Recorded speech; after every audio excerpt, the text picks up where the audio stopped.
CPU central processing unit. CPU के बारे में बात करते हैं point two point. It's a primary unit of computer. इसको कंप्यूटर का प्राइमरी यूनिट बोला जाता है। क्यों बोला जाता है? क्योंकि इसके बिना कंप्यूटर चल ही नहीं सकता, इसलिए इसको प्राइमरी यूनिट बोला जाता है। नेक्स्ट, CPU को processor, micro processor, central processor भी बोला जाता है।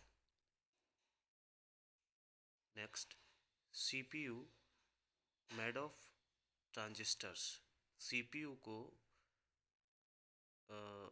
बहुत सारे ट्रांजिस्टर्स से मिलकर बनाया जाता है, क्योंकि इसमें चिप्स लगी होती हैं, जिन चिप्स को ट्रांजिस्टर्स की सहायता से तैयार किया जाता है।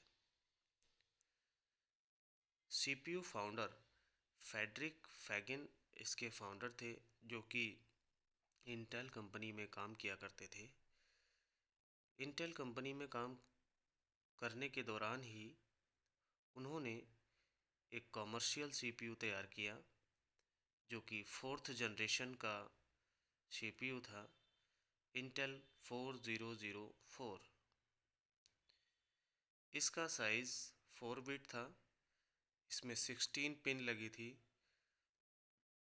और इसको 1971 में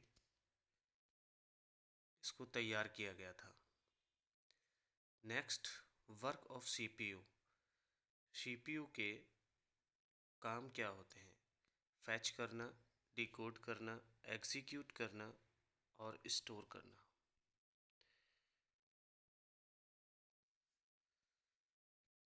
CPU की स्पीड मेजरमेंट। CPU की स्पीड को हर्ट्स में मापा जाता है, गीगा हर्ट्स में मापा जाता है, मेगा हर्ट्स में, किप्स में और मिप्स में। अब ये किप्स और मिप्स क्या है? किप्स मतलब किलो इंस्ट्रक्शंस पर सेकंड, मिप्स मिलियंस इंस्ट्रक्शंस पर सेकंड। किप्स और मिप्स को आज के समय में यूज़ नहीं किया जाता है। इनका इस्तेमाल पुराने समय में, जो पुराने मॉडल्स थे कंप्यूटर के, उनकी स्पीड मापने के लिए किया जाता था।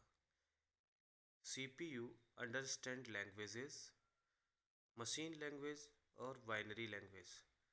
CPU कौन कौन सी लैंग्वेज को समझ सकता है?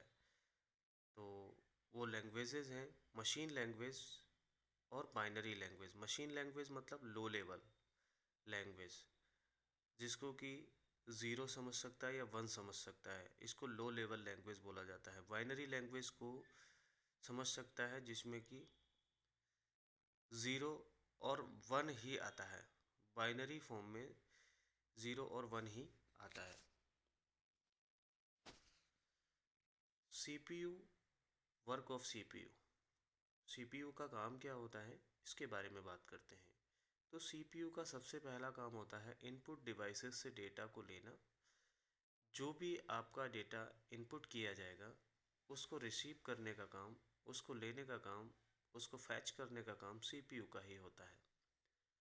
डेटा को फैच करने के बाद CPU का काम होता है नेक्स्ट डिकोड करना। डिकोड मतलब उस डेटा को अपनी लैंग्वेज में कन्वर्ट करना, यानी मशीन लैंग्वेज में कन्वर्ट करना, उसको बाइनरी लैंग्वेज में कन्वर्ट करना, यही डिकोड कहलाता है। और डिकोड का काम होता है,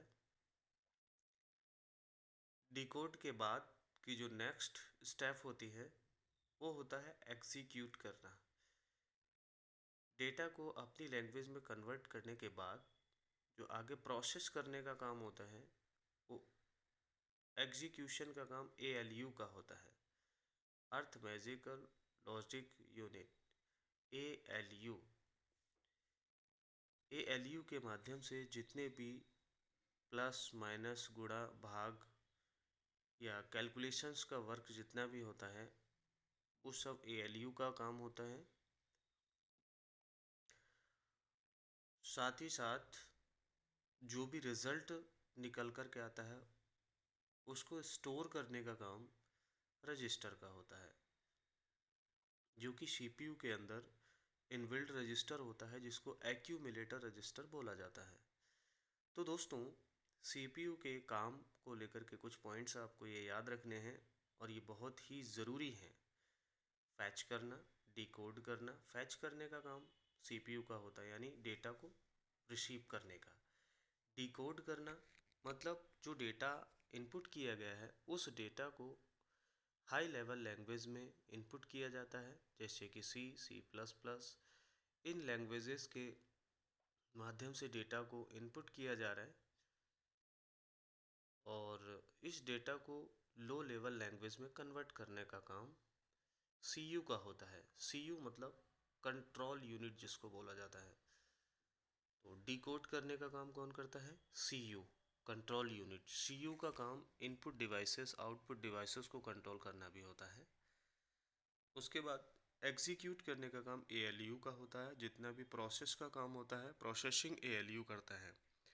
प्रोसेसिंग होने के बाद डेटा को स्टोर करने का काम रजिस्टर का होता है, जिसको एक्यूमुलेटर रजिस्टर बोला जाता है। उम्मीद करता हूँ कि ये आपको अच्छे से समझ में आया होगा।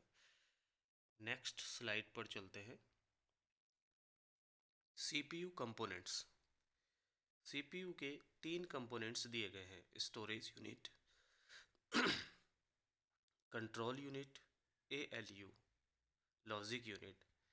जैसा कि अभी हमने बात की स्टोरेज यूनिट, स्टोरेज यूनिट में क्या आता है? सीपीयू की बात कर रहे हैं यहाँ पर। तो सीपीयू की स्टोरेज यूनिट जो कि रजिस्टर इनबिल्ड होता है, सबसे फास्टेस्ट मेमोरी होती है कंप्यूटर की। सबसे अगर आपसे सवाल किया जाए कि सबसे फास्टेस्ट मेमोरी कौन सी होती है कंप्यूटर की, तो आपका जवाब रहेगा रजिस्टर। ठीक है। वैसे तो स्टोरेज यूनिट में आपका रजिस्टर भी आता है, आपका कैश मेमोरी भी आता है, उसके बाद रैम आता है, फिर उसके बाद आपका सेकेंडरी मेमोरी आता है। ठीक है दोस्तों। तो नेक्स्ट बात करते हैं कंट्रोल यूनिट। कंट्रोल यूनिट का काम अभी आपको बताया कि इनपुट आउटपुट डिवाइसेस को कंट्रोल करना और इनपुट डिवाइसेस के माध्यम से जो भी डेटा इनपुट किया जा रहा है उस डेटा को रिसीव करने का काम, उस डेटा को अपनी लैंग्वेज में कन्वर्ट करने का काम कंट्रोल यूनिट का होता है। ठीक है।